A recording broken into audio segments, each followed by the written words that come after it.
This week on the Modified Minute. I'd love to run the outside. I feel like in the SK Lights, that's where I did a lot of the passing, just because people funneled to the bottom.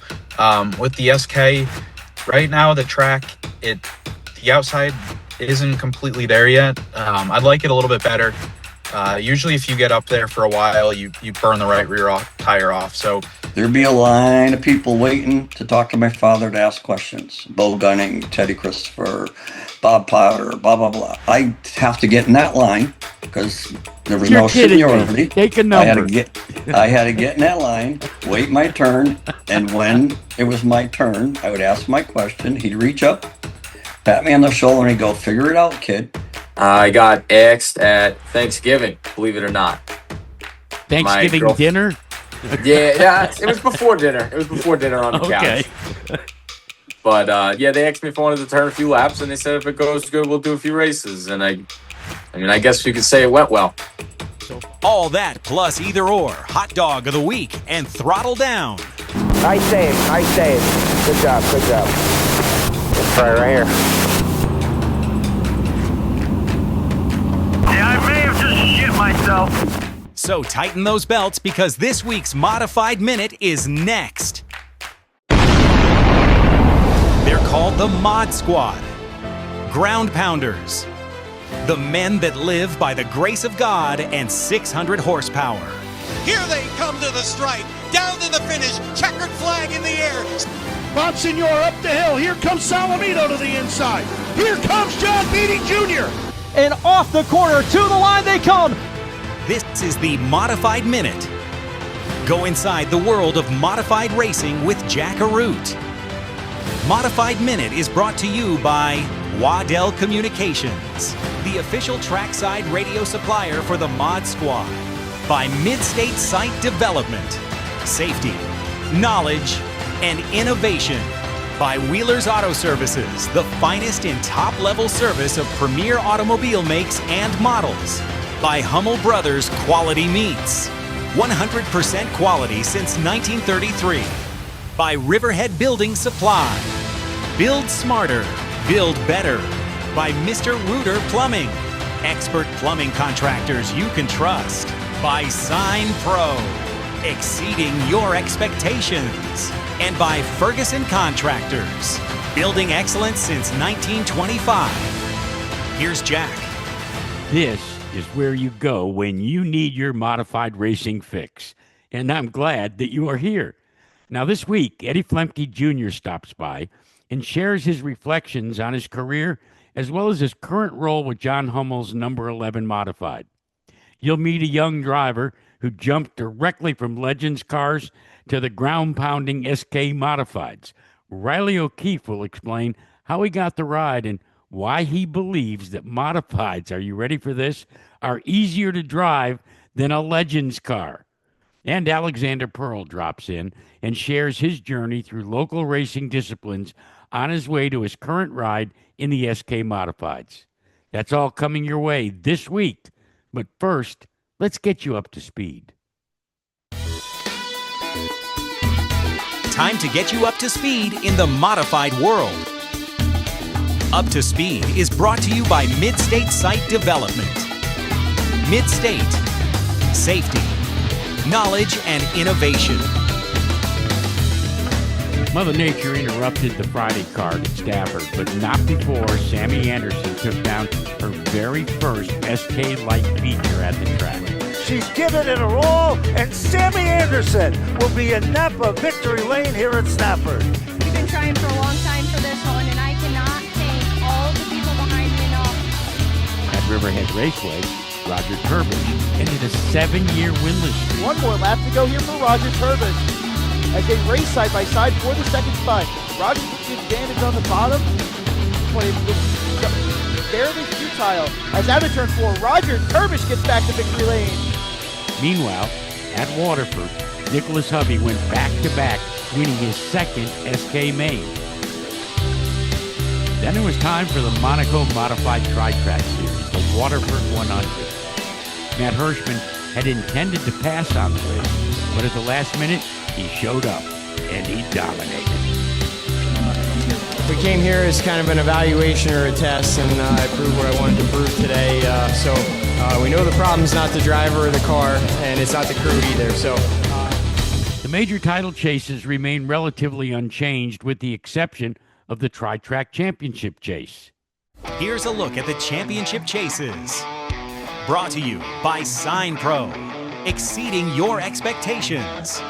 With his second place finish at Waterford, Jonathan McKennedy jumped into the top spot in the Monaco Tri-Track Series standings. He's followed by Kyle Bonsignor, Ronnie Williams, Michael Christopher Jr., and Tyler Chapman. The Monaco Brigade moves to the Thompson Speedway for their third event of the season this coming Wednesday night. Now, the Whelen Modified Tour postponed their race at the White Mountain Motorsports Park to July 18th due to impending inclement weather this weekend. Next up is a second stop at the Seekonk Speedway on July 1st. Round 2 of the Sign Pro Triple Crown takes place at the end of July at the Stafford Motor Speedway, while the Smart Modified Tour cranks back up on July 4th at the Caraway Speedway. Competitors and race fans refer to him as the Professor, but when he straps into his SK Modified, Alexander Pearl is a beast. This is SK Soundings, news from the SK, Crate, and SK Lights. SK Soundings is brought to you by Wheeler's Auto Services, the finest in top-level automobile makes and models specializing in European, Japanese, and domestic vehicles. Well, Alexander, welcome to the Modified Minute. I'm so happy you decided to join us. I'm happy to be here. Tell me a little bit about how you got started in this circus that we call auto racing. Yeah, so I guess you could say I was born into it. Obviously, my dad and my grandfather both raced, and so I guess you'd say it was in my blood, right? So I started racing at a pretty young age, not as young as people are nowadays. Got started in the Wild Thing Kart program at age 11, and just progressed through the ranks from there. You know, you're like so many of your generation. Wild Thing Karting has really ensured, I think, the future of modified racing, late model racing, you name it. Albeit you were an old man at age 11 because they've got some 5 and 6 year olds. But from your perspective, having gone through that program, how important was that to begin to develop some racecraft? Well, I think it's really important, and both Wade and Stafford both continue to do a great job working with each other to continue developing young stars into Friday night stars. So it definitely taught you the ins and outs of racing, and especially I've raced with a lot of my competitors I compete with on Friday night. I've been racing with them for 10 years. You know, we've both gone our separate ways, and then we find our way back, and yeah, just happy to continue that tradition. So did you make the jump from karts directly to SK Lights? No, so my dad always told me that going from karts to modifieds generally didn't work out too well. So he wanted me to get my feet wet in other divisions. So moved up to the Young Guns division at the Monadnock Speedway, which was a 4-cylinder front wheel drive car. Had success in that raced that for about a year, then moved on to the mini stock division up there.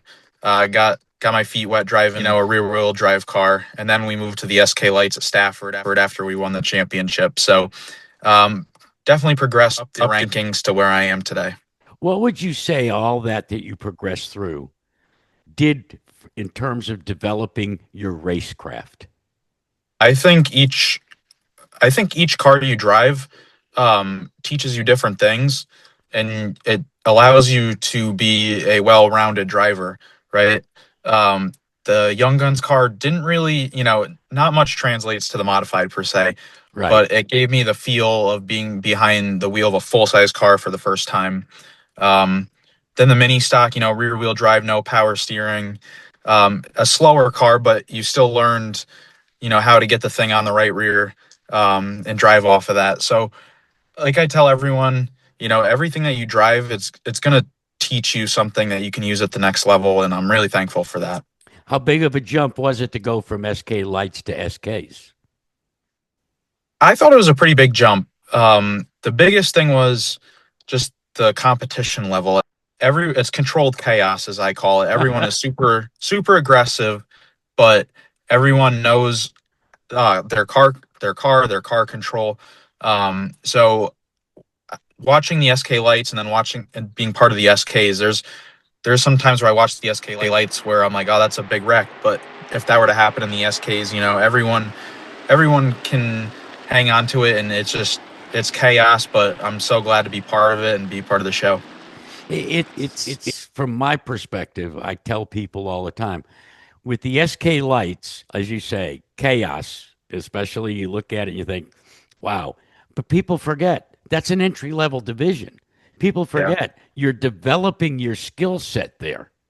For sure. I mean, I definitely think Stafford, the SK lights, there's one of the, not only is the SK division one of the toughest in the country, but the SK lights as well. I mean, 20 laps, no radio, just so many cars, and everything happens so quickly when a modified. So definitely the SK light division has grown into what it is today, and I'm really appreciative of the time I spent in that division and everything that I learned that I can apply to the next level. All right, now I want to move to your career in SKs.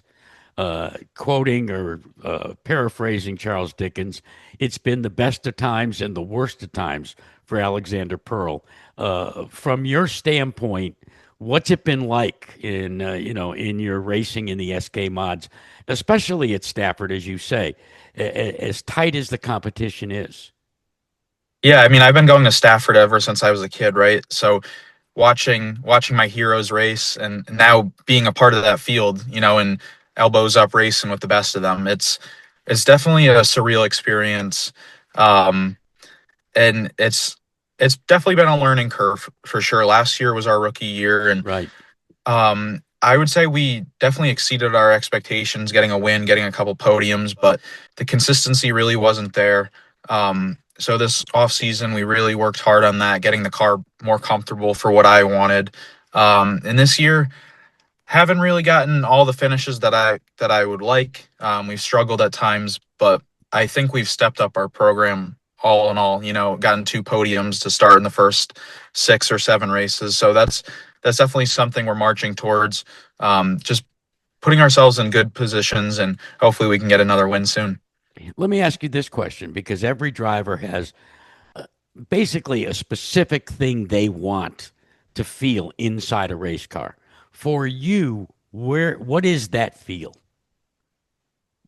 I'm a big stability guy. So I like the feel of being able to drive hard onto the right front, and having that stability under the car. Even though I drove a mini stock, I'm not much of a, get the thing on the right rear and hang it out kind of guy. So just getting stability in the car, but not giving up corner speed. With the modifieds, everyone is so close, and the restarts are super important. So you can't give up too much on a restart. That's where a lot of the passing happens. So that's definitely something we're still working towards. And just driver comfort is the number one goal. It's not something that you can, go to your local hobby store or get on iRacing to develop that. It just takes plain old seat time. Are you feeling more comfortable in the car?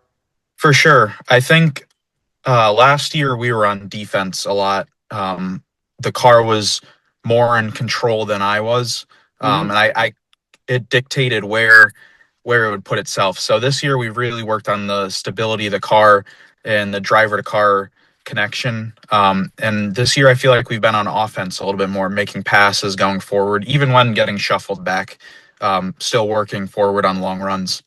It's interesting to me that every year the outside comes in, then it goes away, then it comes back in. Are you a bottom feeder, or do you like to venture where no people really want to go and try your hand at the outside? I'd love to run the outside. I feel like in the SK lights, that's where I did a lot of the passing, just because people funneled to the bottom.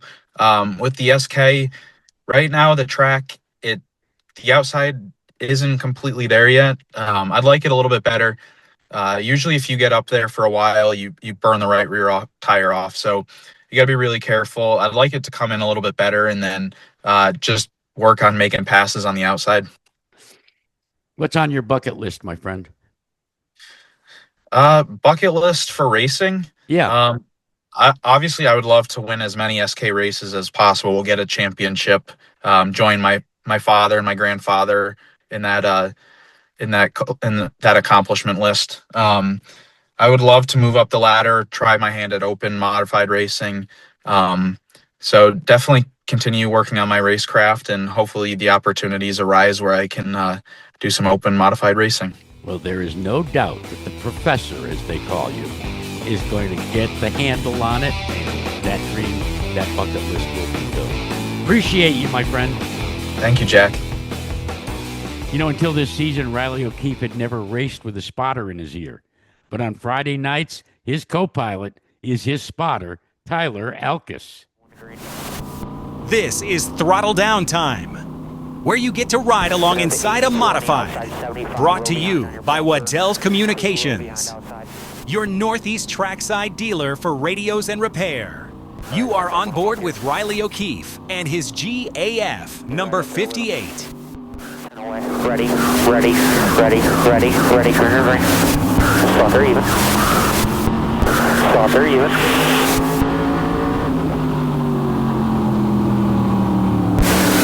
Saucer even. Saucer. Saucer even. Keep coming low, low, low, low, low. Keep coming. All clear. By one. In line with him, so by half out back.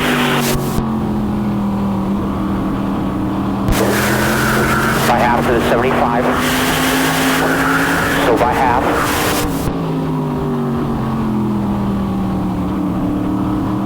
That's all right, buddy, just hang on here for me. Another one inside even. And they're even.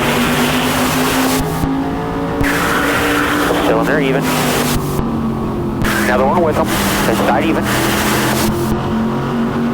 Still in there even.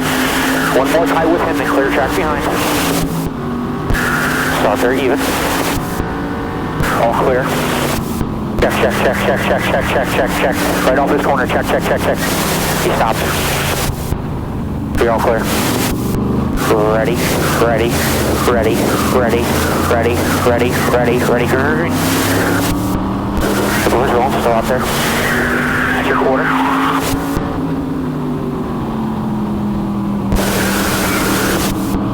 Stop there, quarter, all clear.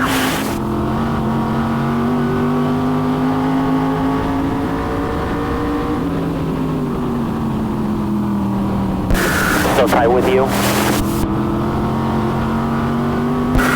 Still tight with you.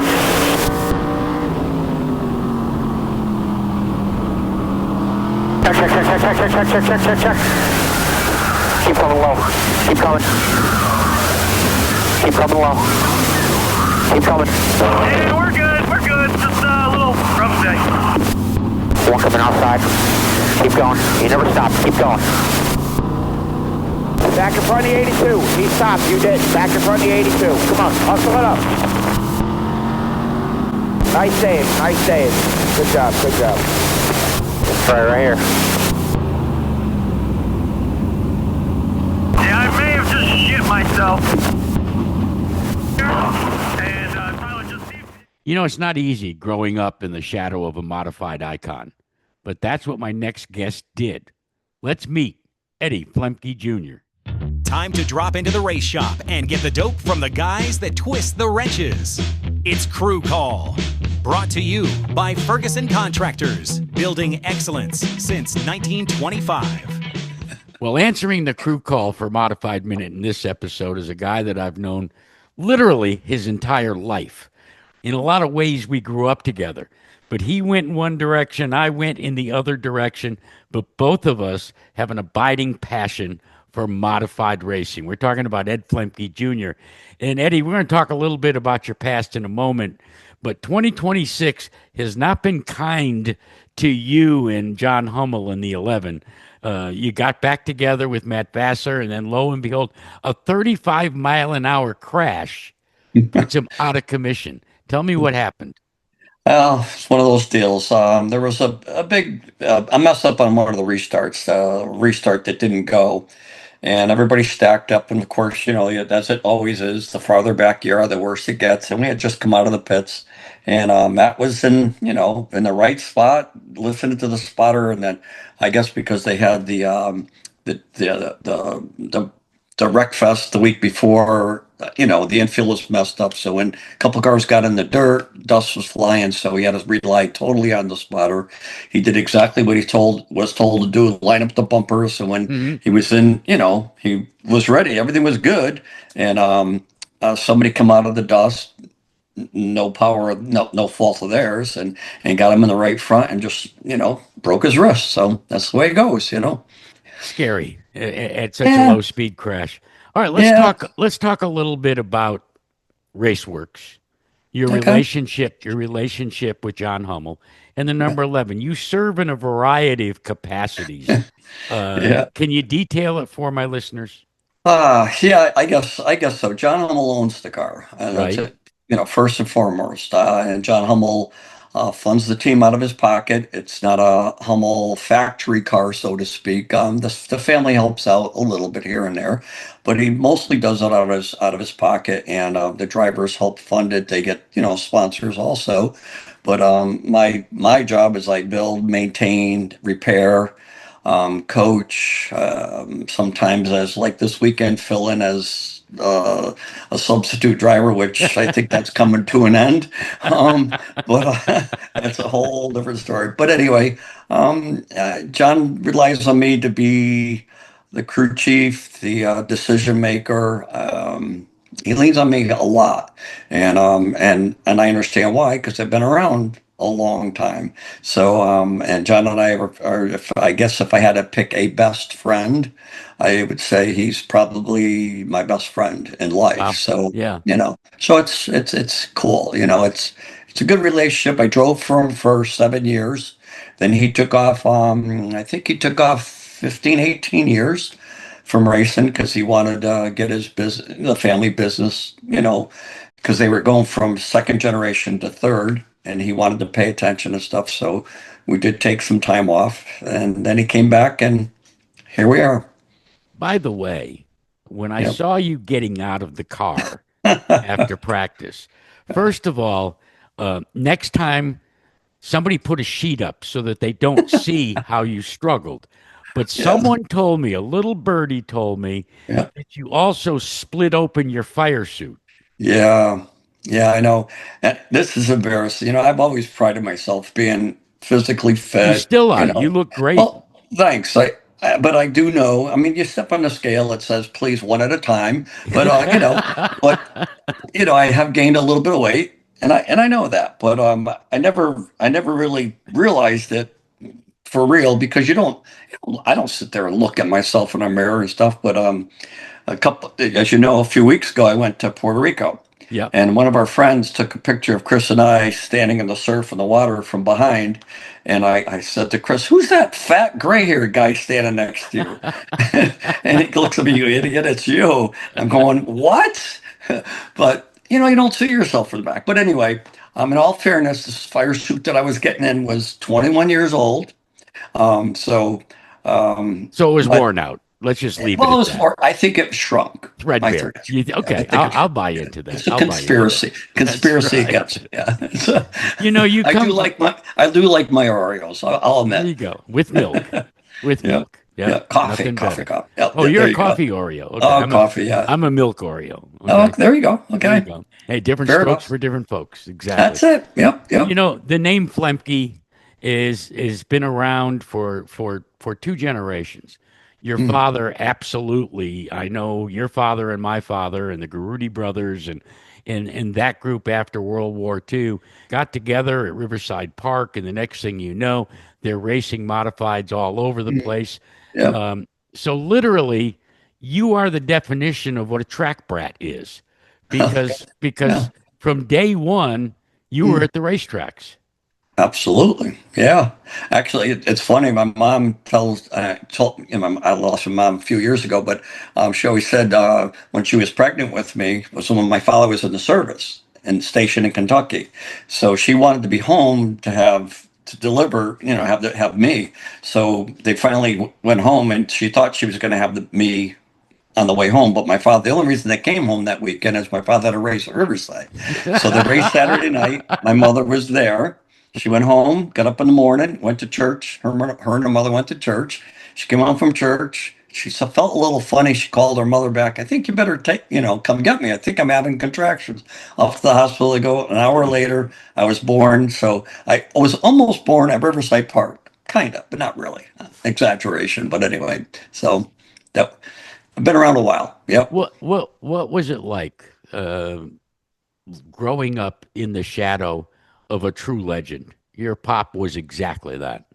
Yeah. Well, thank you. I agree. I happen to feel the same way. You could probably relate somewhat, and it was an honor most of the time, but it also was a burden, and it came with a hefty price. And my father was very wise, not because he's my dad, but he was very wise. He let me swim.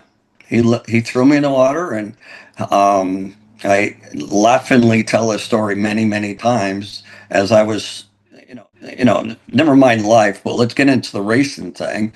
When I started, we'd be at Stafford on a Friday night, for example, real true story. There'd be a line of people waiting to talk to my father to ask questions. Bo Gunning, Teddy Christopher, Bob Potter, blah, blah, blah. I'd have to get in that line because there was no seniority. Me. Take a number. I had to get in that line, wait my turn, and when it was my turn, I would ask my question. He'd reach up, pat me on the shoulder, and he'd go, "Figure it out, kid," and he'd walk away because he wanted me to learn it the right way, my way. So, and don't get me wrong, I'm not saying he never helped me. I would be lying to say he never helped me, but he threw me in the water, let me swim. Sink or swim. And swim you did. I mean, you were no slouch behind the wheel. Now, granted, it took you a while to get the skill set together, but then you went on a tear. I mean, I remember, what is it, 17 or 18 wheel and modified tour victories? I think it's 17. I think I believe, but not that I lost count. But I don't. Winning once was enough for me. I'll be honest. I remember sitting at a banquet one time at a NASCAR banquet before we won our first race. I was driving for Hummel, and I just at the banquet. The better you do, the farther up front you sit. So we're sitting way back there, and all the crew, next year we're gonna. I said, I just want to be up there farther. Yeah, that's our goal, up farther. Whatever. And I looking at the list of all the winners, so many winners, so many. I said, I just want my name on that list once, and now I think I'm 14th overall. Something like that. I don't look. And you're also one of the 40 greatest drivers in modified history, which I think is quite the honor. Yeah, that's quite an honor. Yeah, absolutely. Anything. Listen, anything, any honor, no matter. I still believe, and I truly mean this from the bottom of my heart. I still believe I'm trying to get there. I've never made it. I'm not a Ed Flemke Sr. I'm not a Freddie DeSero. I'm not a Mike Stefanik. I'm not a Reggie Ruggiero. I'm still trying to get there, and when I say that to people that look up to me or appreciate what I've done, they go, "What are you, crazy?" But I really mean it. I've never felt I'm the man. Come see, you know what I mean? I don't feel that way. Yeah. No, and look, that humility has earned you a great reputation. Oh, thank you. But by the same token, I wonder, because you've seen the growth, like me, from the 454 fuel injected cars to the Pinto Revolution to all that we've got. Are you comfortable where the modified racing community is now and where it's headed? Hey, that's a loaded question. No. If I have to blanket answer, no. Yeah. We never are, because we're not stuck, but we're stuck. We're stuck in our generation. We think the racing was better then. I will say this. I'm like between three generations. I have my father's generation, then my career, and then now. And of course, mine's better than now. That's the way I feel. But I look back at my father's, his was better than mine. So is it getting worse or is it just these eyes? I don't think it's getting, the things are a lot better now in a lot of ways. But is the product itself what we had? No, because I think there's too many distractions in life.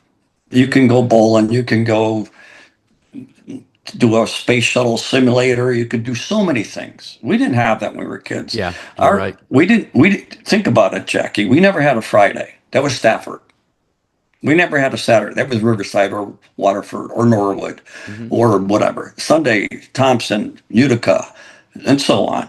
We didn't even think about Friday, Saturday, Sunday. No, they were You know off. what I mean? They were off the calendar. Yeah. Right. We just it was Stafford. It wasn't Friday. It was Stafford. Then it was Stafford on Saturdays for a while. But so we grew up in a beautiful time. But we're looking through these glasses. Yeah. That makes sense. I will tell you this. You can rest assured you're part of the family and you always will. Oh, thank you. I know that. Next question. No, we've run out of time, but I appreciate visiting and we'll do it again real soon. Okay? Yeah, no problem. Anytime. You know, doctors will tell you that grit and determination play a critical role in recovery from an accident. That certainly was apparent with this week's Hot Dog of the Week. It's now time to reveal this week's Modified Minute Hot Dog of the Week. Someone who stood above the rest. Brought to you by Hummel Brothers, Quality Meats. The top dog in modified racing. 100% quality since 1933. Sammy Anderson has been chasing a win at the Stafford Speedway for a handful of years. She never stood on the top rung of the podium, although she had several very inviting podium finishes. But last year at mid-season, Anderson was involved in a highway accident that left her unable to walk and, quite possibly, putting an end to a racing career. That's where the grit and determination came in. She attacked her physical therapy and was back behind the wheel of her SK Light on opening day at Stafford. Then, once again, it was grit and determination that earned her a career-first victory at the Connecticut Oval, fulfilling her dream. White flag is out. 1 lap to go coming up. Sammy Anderson has the lead, looking for her first Stafford win. She's a car length and a half ahead of Dylan Houghton. Gets a bit of a bad exit coming off of 2. Houghton closes in with 2 turns to go. Down into turn number 3. Sammy Anderson has dreamt of this moment. She's given it her all, and Sammy Anderson will be in Napa victory lane here at Stafford. Oh, and here she comes, Sammy Anderson.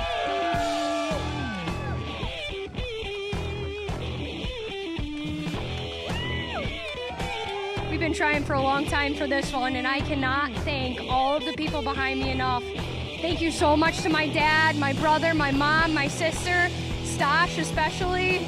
You know, we've had a couple of tussles this year, to be honest, with Stosh, but this is what makes it worth it, absolutely. Congratulations, Sammy. You are this week's Hot Dog of the Week.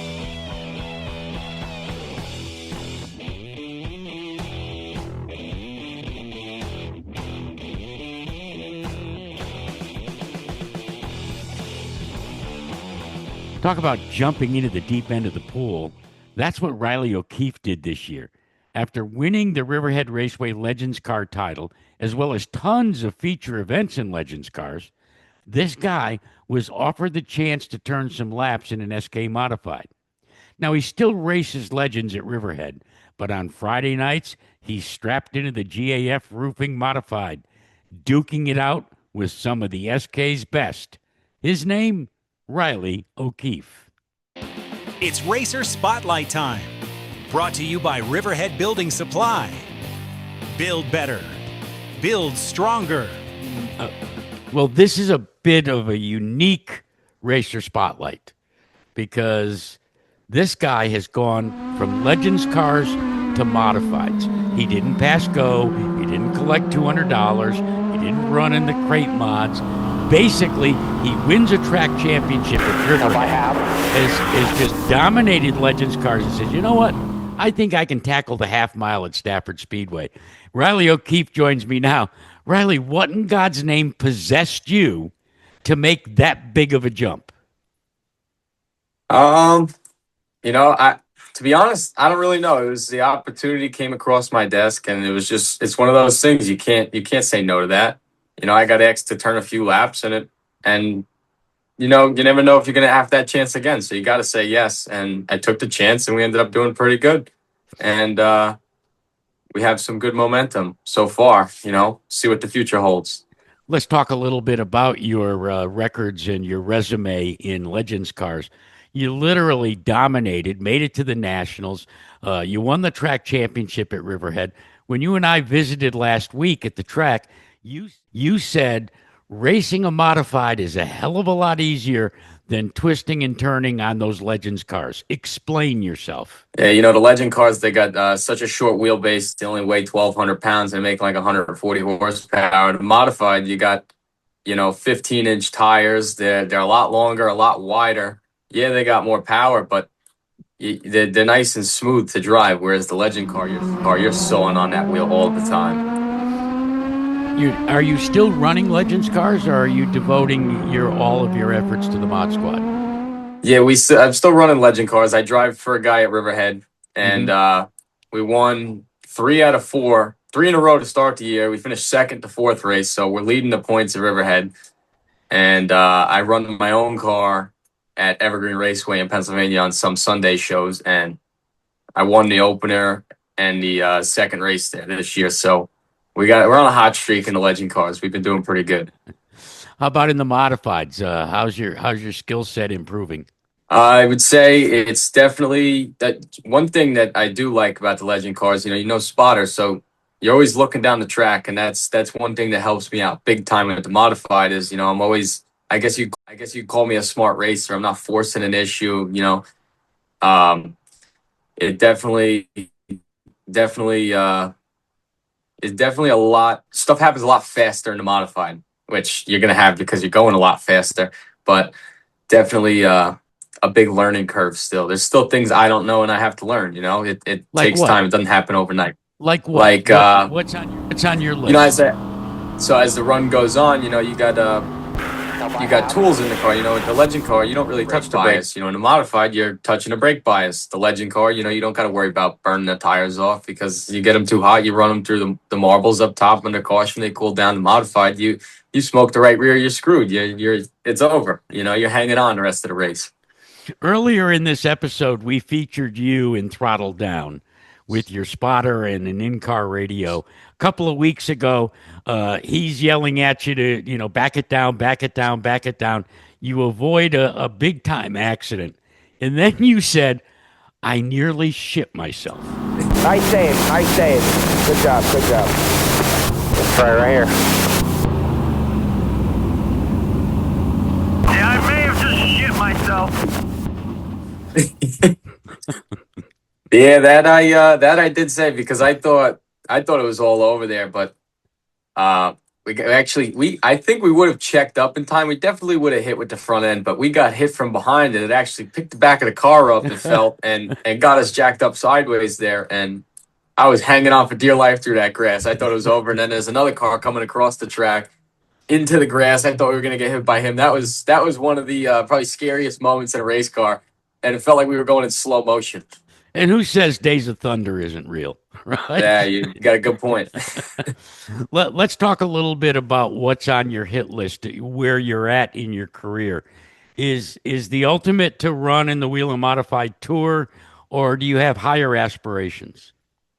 I don't know. I don't know if that would do it for me. I feel like in my beliefs, it would be more of an accomplishment to go say win the Monaco race at Waterford. Like, look at those big names you had there this past weekend. There was every single one of those guys have won a lot in something. Like, I feel like that is more of a challenge, in my opinion. These are the stars and cars of the Monaco Modified Tri-Track Series. Who's to say? You don't know. I don't know. I like the Monaco races. They just always put on a good show, and it's always the best to the best. So that's number one on your bucket list. What's number two? Number two, I don't know. I always watch the Cars Tour races. Those are those guys beat the hell out of each other over there, man. They don't have open wheels. No inch to be given. Yeah. It's funny. I actually raced the late model for this first time at Riverhead, and I finished second. But it gets hot in those cars. There is no air moving in those things. You're a true racer. How did you come about this? Where did the itch begin? I was like 5 years old, and my grandfather always sponsored people at the racetrack. You know, my dad did demo derbies all the time. You know, he was always lots of trophies, always was around it. But I remember one time my grandfather brought me out there. Always would go every Saturday. He'd pick me up. We'd go watch. I'd fall asleep in the backseat of his car, get a little power nap in. And then one day they asked me if I wanted to race a go-kart, and ended up racing the go-kart. We had a lot of fun with that. We actually have some of the panels hanging up in the garage here. But I had a lot of fun with that, won a lot of races, raced, and then my grandfather unfortunately passed away. We took a little step back and then came back a little part-time for a few years, and then we've really been hitting it since probably 2022 full-time. We've been racing a lot, and I've been hooked ever since. So my grandfather definitely is the one who started it all. Tell me a little bit about how the deal came together for you to run the GAF car. I got asked at Thanksgiving, believe it or not. Thanksgiving dinner? Yeah, it was before dinner. It was before dinner on the couch. But they asked me if I wanted to turn a few laps, and they said if it goes good, we'll do a few races. And I guess you could say it went well. So far, yeah. So far, knock on wood. Knock on wood. Well, listen. When do you want to make your debut in the Monaco Modified Tour? When a chest of a lot of money comes falling from the sky and lands in my lap. Well, we'll put the call out right now. Okay. Send the checks and money orders to Riley O'Keefe. Yeah, unless we win the lotto tonight, who knows? You never know. Listen, you really are a true racer. AJ Foyt once said there are drivers and there are racers, but watching you operate not only in the Legends cars, but at Stafford, you've got a bright future ahead of you, and you seem unfazed by it all. And I wish you the very best of luck, and I appreciate your sharing some of your stories with us. Go get them Friday night. I appreciate you. Thank you. This week, Andrew Moeller takes his turn in the either-or hot seat. Let's take a look. It's either or, where our guest must choose one or the other. Brought to you by Mr. Reuter Plumbing. Expert plumbing contractors you can trust. For our Mr. Reuter either or, I've enlisted the help of the Whelen Modified Tour ace by the name of Andrew Moeller. Andrew, so good of you to participate in this but somewhat humorous segment of our Modified Minute. I'm looking forward to this. Here's how it works. I give you two choices. You have to choose either or. So let's get right down to it. Either slaw dogs or chili dogs. I'm gonna go with the man, I gotta pick one of those two. I guess I'll go with the chili. I guess. You better remember that's great if you're running Martinsville. But if you go to Bowman Gray for some reason, make sure you gotta get the slaw dog, or they'll know you're one of those damn Yankees. True. All right, I gotta try and blend in if I go there. Then. Yeah. So, all right. Championships underway in two sports, so choose one, either the NBA or the Stanley Cup. Stanley Cup for sure. Can't beat some good old hockey, no doubt. I always said that hockey was like playing football, but they gave you a stick. That's right. Imagine. Okay, staying close to home. Cup or the Craftsman Truck Series? Cup Series or Craftsman Truck Series? Gotta go all the way. Gotta go all the way, like Cup Series for sure. Gotta be Cup Series. See, I would agree with you, but then both of us would be wrong. What I love about the Craftsman Truck Series is, yes, it's an entry rung, but also so many opportunities for young men like you, young women Oh, yeah. to make a name for themselves. But And the racing is very good. I mean, I'll tell you what, there are guys that run in the truck series that are just they're aces of their craft. I mean, they're unbelievable. So there's a lot of talent. you know, and they're braver than Dick Tracy. Netflix or Prime? Man, I'll tell you what, Prime is awesome lately. I mean, their broadcasts of the NASCAR Cup Series races have been like awesome. So I'm going Prime. I'm giving them the credit. All right. I'm going Prime. Give them the kudos. And finally, rock and roll. Is it AC/DC for Andrew Moeller or Pitbull? Yeah, definitely AC/DC. I tell you what, I get pretty hyped up with Pitbull too, but on a race day, AC/DC, I mean, that helps me get locked in for a long race, no doubt. Love it. Good choices. Thanks for playing, man. Thank you, Jack. Well, I hope that you enjoyed this week. I know that I did. Thank you to my guests, Riley O'Keefe, Eddie Flemke Jr., and Alexander Pearl. And of course, my thanks always goes out to you as well. Until next week, I'm Jack Arute. Be sure to tune in when we bring you another episode of the Modified Minute. This has been the Modified Minute.